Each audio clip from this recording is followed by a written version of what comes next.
నమస్తే, నేను మీ సత్యాని.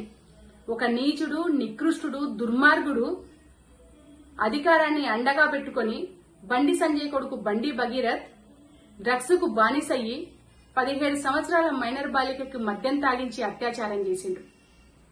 బాధిత కుటుంబం న్యాయం కోసం ఇవాళ పోలీస్ స్టేషన్ ని ఆశ్రయించింది. రాష్ట్రమంతా ఆ బాధిత కుటుంబం పట్ల నిలబడి కొట్లాడుతుంది. ఈ సందర్భంలో అమ్మ ఎటుపోయింది? 15 రోజుల క్రితం ఈ రాష్ట్రానికి నేను అక్కను కాదు అమ్మను అని ప్రకటించిన అమ్మ ఎటుపోయింది? మహిళలకి అన్యాయం జరిగితే తక్షణమే న్యాయం చేసినటువంటి కేసీఆర్ గారిని, మహోన్నతమైనటువంటి అతని వ్యక్తిత్వాన్ని మరమనిషి అని చెప్పేసి ప్రకటించిన ఈ మనిషి ఎటుపోయింది? ఈ విషయం మీద ఖండన ఎందుకు లేదు? ప్రెస్ మీట్ ఎందుకు లేదు? చిట్ చాట్ ఎందుకు లేదు? కనీస ట్వీట్ ఎందుకు లేదు?